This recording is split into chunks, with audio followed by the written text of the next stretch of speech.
Good morning! Ako nga pala si Chan, OFW dito sa Taiwan. Ayan, naglalakad kami at maglalaro tayo ng basketball. Malayo nga pala dito ang court, guys. Ayan, naglalakad kami ng aking mga kasama. Dahil wala akong OT, ayan, nagaya ng laro sila. Ayan, mga ano na yan, 5 something ulit. Tapos yan, dito na kami sa court. Yan, nag-exercise sila, nag-ensayo na. Switching, nag-stretching sila. So ayan, ako, tamang fix lang. Vlog kunwari, ayan. Papawi sila. Magsisimula na nga kami dyan ng laro. Ayan. Siyempre, una natin yan. 1 point. Cheese! Highlights. Yay! Yan, oh. Napaka-diliksi nga ng ating kalaban. Yun, oh. Oh, tinira tayo yan. Sablayan pa. Hindi tayo mag-highlights ng puro shoot. Ayan, oh. Napaka-shooter talaga ng mga kalaban namin. Yan. Pinagkakampi ko si Tropa Alvin. Oh. Mga pangalawang laro na nga pala yan, guys. Yan. Na ako dyan. Pagod na. Itira ulit tayo dyan. Siyempre, highlights. Napakaangas. Oh, ayan na, oh. Umikot si Tropa, oh. Sablay nga lang. Yan. Kagulo na. Oh, pinasa ko.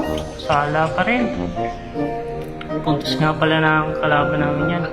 Cover clean namin din yung laro namin kasi wala ditong ano, mga manlalarong Pilipino. Kung saan court naglalaro. Dito kami sa malawak na court. Meron si Tropa, yan. Pumasok siya. Ang laki niyan. Sobra, kamarang giba. Nasa nga pa yan sa akin. Siyempre, titira natin yan. Malaki rebounder eh. Ayan, oh. Pasok yan, siyempre. Oh, yan na. Sa amin ulit ang bola. Recap lang natin kasi yung haba ng video ko. Dribbling.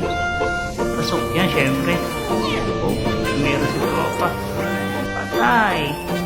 Nakalibre. Yan, oh, shooter din nga pala yan.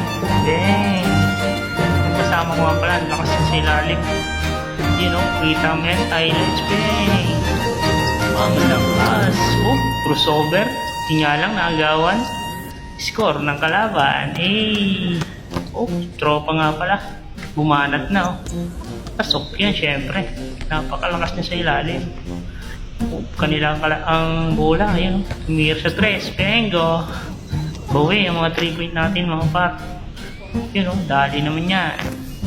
2 points. Yan, ako nga pala nagdadala ng bola dyan. Dribbling ako dyan, dribbling.